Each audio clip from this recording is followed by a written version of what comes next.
नोएडा में बैठी मीडिया सोचिए अब खामोशी की चादर ओढ़कर सो रही है। जो कल तक आंदोलनकारियों को आतंकवादी, खालिस्तानी, पाकिस्तानी, बाहर से फंडेड एजेंट बताती थी, आज उसी को एक बड़ा खामियाजा भुगतना पड़ रहा है। सोचिए क्या किसी को इस कदर खदेड़ा जा सकता है कि न्यूज़ चैम्बर में बैठने वाले बड़े एंकर और एंकराइन के रिपोर्टरों को सड़कों पर दौड़ा दौड़ा कर भगाया जाए। सुनने में थोड़ा अटपटा है, लेकिन देश की हकीकत तो यही है कि अब देश के टीवी अखबार में बैठे पत्रकार भी अब खदेड़े जाने लगे हैं। उन पर भी लाठीचार्ज हो रहा है, उन पर भी लाठी डंडे बरसाए जा रहे हैं। ये इसलिए हो रहा है कि अगर रीढ़ विहीन मीडिया ने इस देश की सच्चाई का साथ दिया होता तो आज मीडिया को जनता और प्रशासन ऐसे नहीं खदेड़ता। मीडिया का जो भरोसा था जनता के बीच में, उस भरोसे को खत्म करने में मीडिया का खुद का हाथ है। सोचिए मीडिया को चौथा पिलर कहा जाता है लोकतंत्र का, लेकिन चौथे पिलर ने किस तरीके से काम किया उस पर जंग लग गई और सरकार के आगे नतमस्तक होकर नंगा नाच करने लगी। मीडिया का काम होता था सच को जनता के सामने ला कर रखना, लेकिन अब तो सच को कहां तक छुपाया जाए ये मीडिया का काम हो गया। लेकिन नोएडा की जो तस्वीरें आ रही हैं वो देश में आपने देखा होगा, टीवी अखबार में बैठे लोग कह रहे हैं कि मजदूर जो अपना अधिकार मांग रहे हैं वो उपद्रवी हैं, वो आतंकवादी हैं, वो देशद्रोही हैं, वो संपत्ति को नुकसान पहुंचा रहे हैं। लेकिन वो तस्वीरें आपको नहीं दिखाया जा रहा है कि उनके रिपोर्टरों को कहां कहां पीटा जा रहा है, कहां कहां खदेड़ा जा रहा है। और ये सिर्फ और सिर्फ इसलिए हो रहा है कि मीडिया ने सच को लिखना और दिखाना बंद कर दिया है। सोचिए किस तरीके से देश की जनता अब सच झूठ को पकड़ने लगी है। स्क्रीनशॉट आप देखिए, इसमें एक जो महिला एंकर नजर आ रही है, प्रशासन उन पर भी लाठी बरसाने का काम कर रहा है, क्योंकि अब वो प्रशासन नहीं रहा जो पत्रकारों को उनका माइक और एसी के चैम्बर की स्क्रीन पर देखकर उनको इज्जत देता था। अब उनको अच्छे से पता चल गया है कि सरकार जहां जहां उनको पैसे की गड्डी फेंकेगी उनकी कलम भी वहीं चलेगी। तो इसलिए पत्रकारों का जो भरोसा था और पत्रकारिता को बट्टा लगाने वाले ऐसे पत्रकारों को अब खदेड़ा जाने लगा है। और सोचिए महिला एंकर को भी नहीं बख्शा जा रहा, प्रशासन उसको भी घसीटने का काम कर रहा है। दैनिक जागरण हो, तमाम ऐसे टीवी चैनल्स की बात करें जो बड़ी बड़ी दुहाई देते थे लोकतंत्र की, बड़ी बड़ी पत्रकारिता की डेफिनेशन देते थे, आज वही सड़कों पर उसी नोएडा के अंदर, उसी उत्तर प्रदेश के अंदर जहां पर बाबा की सरकार है, बाबा की सरकार के राज में पत्रकारों को इतनी बेरहमी से खदेड़ा जा रहा है। और ये सिर्फ और सिर्फ इसलिए हो रहा है कि उन्होंने अपनी कलम को अगर सही तरीके से चलाया होता, लोकतंत्र के हित में चलाया होता, संविधान के हित में चलाया होता, तो आज पत्रकारों की ये हालत नहीं होती और ये तस्वीरें देखने की नौबत नहीं आती। सोचिए मजदूर अपना अधिकार के लिए 8 घंटे की सैलरी देकर 14 से 15 घंटे उनसे काम करवाया जाता है, वो अपने सैलरी को बढ़ाने की सिर्फ मांग कर रहे थे, तो देश की मीडिया ने उन्हें उपद्रवी बता दिया। कल तक जो किसान अपने एमएसपी की गारंटी को लेकर सरकार के सामने अपनी मांग रख रहे थे, उनको खालिस्तानी बता दिया। किस तरीके से सीएनआरसी को लेकर मुसलमान धरने पर बैठा था उसको पाकिस्तानी बता दिया, आतंकवादी बता दिया। दलित अपनी पीड़न को लेकर एट्रोसिटी के खिलाफ आंदोलन करने आता है तो उन्हें नील चट्टे कह दिया जाता है, नीले कबूतर कह दिया जाता है। ये सिर्फ और सिर्फ होता है जाति के आधार पर। सोचिए इस देश में मीडिया भी कुछ इसी तरीके का काम करती है। लेकिन तस्वीर हम आपको एक और दिखाएंगे मध्य प्रदेश की। मध्य प्रदेश, वही मध्य प्रदेश जो बाबा साहब की मूर्ति को ग्वालियर हाई कोर्ट में लगने से जातिवादी वहां पर विरोध करते हैं। आज एक संघी की पिटाई हो गई। मध्य प्रदेश में महिदपुर सिटी में अनिल मिश्रा से प्रेरित होकर एक मनुवादी बाबा साहब के जुलूस में आकर नौटंकी कर रहा था। अम्बेडकर वादियों ने अच्छे से सुताई कर दी और आ गया स्वाद। सोचिए इनको क्या लगा था, माइक में जबरन घुसकर माइक पूछेंगे कि 5000 साल से पानी मिला क्या? अगर पानी नहीं मिला तो कैसे जीवित रहे? उनको नहीं पता है कि बाबा साहब ने दलितों को वो चीज दी है जिसको वो सिर्फ महापुरुष नहीं मानते, अपना भगवान मानते हैं। चाहे वो शिक्षा का अधिकार हो, आत्मसम्मान से जीने का अधिकार हो, संवैधानिक अधिकार हो, वोट का अधिकार हो, महिलाओं के तो इनफैक्ट मुक्ति दाता है बाबा साहब। और इस देश की प्रत्येक महिला अगर बाबा साहब को पढ़ लेगी तो वो बाबा साहब को गाली देने का काम नहीं करेगी। और सोचिए यूट्यूब चलाते हैं एक पिंच और वहां पर किस तरीके से उनके रिपोर्टर सौरभ के साथ बदसलूकी हो रही है।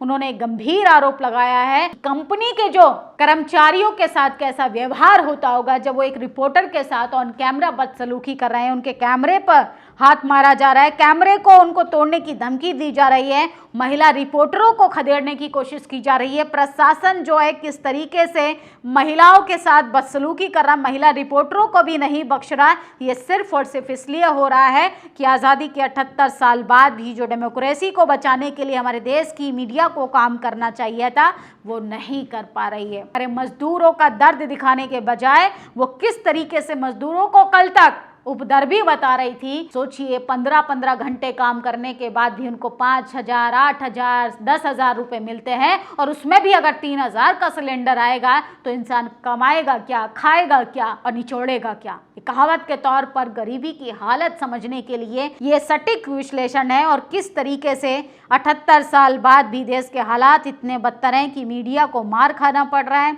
कोर्ट के जज को एक पूर्व सीएम जो हैं उनको डेफिनेशन समझा रहे हैं, दलील दे रहे हैं कि आप आरएसएस की कार्यक्रम में जाती हैं, जगह जगह संघियों को दौड़ाया जा रहा है। ये तब हो रहा है जब संविधान लागू है। सोचिए किस तरीके से बाबा साहब के विचारों को जगह जगह सेलिब्रेट भी किया गया, और सोचिए संघियों ने माहौल खराब करने की बहुत कोशिश की, लेकिन उनको भी आज दौड़ा दिया। किस तरीके से बेचारे पांडे और शुक्ला फ़ोन कर कर बेहोश हो गए, हम एक बार भी ज़्यादा नहीं कहेंगे। कितना तकलीफ हुई बेचारे को। सोचिए परमिशन लेने आएंगे नहीं। सोचिए किस तरीके से बाबा साहब की जयंती में जाकर माहौल खराब करने की कोशिश कर रहे थे, और आज उन्हें खदेड़ने का काम किया। और सोचिए किस तरीके से मीडिया भी ऐसे समझदार और धैर्यवान लोगों के सामने भीड़ का सामना कर रही है, जो कल तक उनको उत्पादी बताती थी, कल तक उनको कहती थी देशद्रोही है। छवि है वो किस तरीके से बदलती हुई दिखाई दे रही है। सोचिए जब पेट पर बात आएगी, जनता किसी को नहीं छोड़ती, जनता को नहीं समझ आता है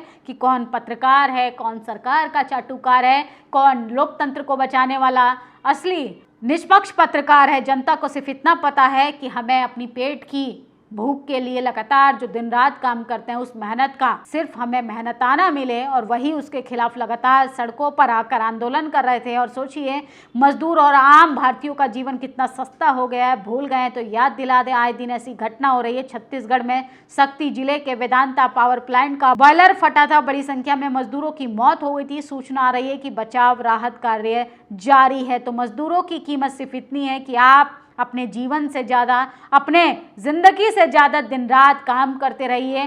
फरीदाबाद, हरियाणा, नोएडा के वर्कर्स जो हैं वो लगातार सड़कों पर आंदोलन कर रहे थे। सूत्रों के हवाले से खबरें आ रही हैं कि उनकी सैलरी को लेके थोड़ा बहुत 1,000-2,000 का इजाफा हुआ है, लेकिन बात अभी भी वही है कि जनता के पक्ष में सवाल पूछेगा कौन, क्योंकि एसी के चैम्बर में बैठने वाले पत्रकार तो अपने आप को अभी भी कह रहे हैं कि हम पीड़ित हैं, हमें खदेड़ा जा रहा है। खदेड़ा क्यों जा रहा है, इस पर बात बहस होने के बजाय किस तरीके से खबरों को डाइवर्ट किया जा रहा है। पत्रकार खुद को पीड़ित बता रहा है, जबकि असली सच्चाई होनी चाहिए थी कि पूंजीपतियों को कर्मचारियों का जो आए दिन शोषण करने का जो अधिकार दिया है वो किसने दिया है। कॉर्पोरेट लोग किस तरीके से गरीब जनता बेबस लाचार होकर दिन रात मेहनत करती है, बड़ी उम्मीदों के साथ दिल्ली एनसीआर जैसी जगहों पर आती है कि 2 वक्त का खाना उनको और उनके बच्चों को मिल जाए। उन्हें नहीं अपने बच्चे जज कलेक्टर बनाने, वो सिर्फ इस आस में आते हैं कि सिर्फ और सिर्फ अपने बच्चों का पेट पाल पाए। लेकिन रीढ़ विहीन मीडिया ने खुद को किस तरीके से सरकार के आगे नतमस्तक कर दिया है। आज ये हालत हो गई है कि एसी में चैम्बर में बैठने वाले जो कल तक आंदोलनकारियों को आतंकवादी, खालिस्तानी, पाकिस्तानी कहते थे, आज उन्हीं को ही खदेड़ने का काम हो रहा है। नोएडा में तोड़फोड़, आगजनी के पीछे पाकिस्तान का हाथ। सोचिए न्यूज़ 18 की हेडलाइन है। मुझे तो समझ नहीं आता ये लोग एसी के चैम्बर में बैठकर पाकिस्तान तक कैसे कनेक्शन जोड़ लेते हैं। ये वही लोग हैं जो कहीं ना कहीं पाकिस्तान से, हिंदू मुसलमान से, नेहरू जिन्ना से ऊपर ही नहीं उठ पाते। ये वही लोग हैं कि जब जब हिंदू फेस्टिवल आता है, जब जब मुसलमानों का त्योहार आता है, तो ये वो तस्वीरें तो दिखाएंगे जहां पर मुसलमानों के 1-2 केस होंगे, लेकिन वो नहीं दिखाएंगे जो मस्जिदों के आगे नंगा नाच किया जाता है, जिन खबरों को छुपा लिया जाता है, मुसलमानों की भावना आहत करने के लिए शुगर को किस तरीके से अपना भगवान बनाकर घुमाया जाता है। ये सिर्फ और सिर्फ होता है इस देश में, जहां पर लोकतंत्र की दुहाई दी जाती है, लेकिन मीडिया इन खबरों को नहीं दिखाएगा क्योंकि मीडिया ने खुद को कहीं ना कहीं बेच दिया है। अब हालत ये हो गई है कि आप कितना भी सत्ता के साथ मिलकर रहिए, लेकिन जनता जब आपको खदेड़ने का काम करती है, जनता जब सड़कों पर आती है, तो संसद में जो बैठने वाले हैं कुर्सियों पर वो भी डगमगाने लगते हैं। इसलिए कहीं ऐसा ना हो कि सरकार के साथ मीडिया भी अपना बचाव ना कर पाए। इसलिए आप लोग अपने संवैधानिक दायरे में रहकर अपनी बात कीजिए, और क्योंकि आपको बचाने न मीडिया आएगा न सत्ताधारी लोग आएंगे, आप अपनी जायज़ मांगे रखिए, लेकिन संवैधानिक दायरे में रह के। तोड़ फोड़ से कुछ ना रिजल्ट आने वाला है, ना कोई लाभ होने वाला है। सिर्फ और सिर्फ आप कानून को तोड़ने का काम करते हैं। अरे वो तो चाहते ही हैं कि आप तलवार उठाएं, वो तो चाहते ही आप क्राइम करें, वो तो चाहते ही आप अपराधी बन जाएं, वो तो चाहते ही हैं आप जेल की सलाखों के पीछे जाकर आप चक्की पीसते रहें, लेकिन वो नहीं चाहते हैं कि आपका बच्चा भी जज कलेक्टर बने। वो नहीं चाहते हैं आपका बच्चा भी इस देश का सीएम पीएम बने, क्योंकि वो चाहते हैं कि आप मजदूर रहें, आपका बच्चा मजदूर रहे, उसका बच्चा मजदूर रहे। और इसी मजदूरपन से निकलने का रास्ता है सिर्फ शिक्षा, संविधान का रास्ता, शांति का रास्ता, करुणा का रास्ता, समानता का रास्ता, सच्चाई का रास्ता, जो इस देश की रीढ़ विहीन मीडिया नहीं दिखाता है। इसलिए आज तस्वीरें ऐसी आ रही हैं जहां पर जगह जगह प्रशासन, जनता इन मीडिया कर्मियों को खदेड़ने का काम कर रही है। शायद इन्होंने पहली बार नोएडा में ऐसा आंदोलन देखा है, इन्होंने देखा है कि जनता की तकलीफ क्या होती है, इसलिए इनको खदेड़ने का काम किया जा रहा है। अगर यही खालिस्तानी पाकिस्तानी कहने के बजाय किसानों को किसान कहते, मुसलमानों को मुसलमान कहते, दलितों को दलित कहते, उनकी पीड़ा दिखाते, उनकी तकलीफ़ें दिखाते, तो आज मीडिया की हालत नहीं होती, मीडिया को कुछ रेंगना ना पड़ता। मीडिया को अपने बचाव के लिए इस तरीके से भाषणबाजी करने की ज़रूरत ना पड़ती। आप लोगों की क्या प्रतिक्रिया, अपनी राय ज़रूर दीजिएगा। शुक्रिया। नेशनल दस्तक की आपसे गुजारिश है कि अगर इसको बचाना चाहते हैं तो नेशनल दस्तक को सब्सक्राइब करने के लिए रेड कलर के सब्सक्राइब बटन को दबाएं, फिर बेल आइकन की घंटी दबाएं। नेशनल दस्तक को बचाने के लिए बहुत जरूरी है कि हर खबर को शेयर करें, लाइक करें, कमेंट जरूर करें।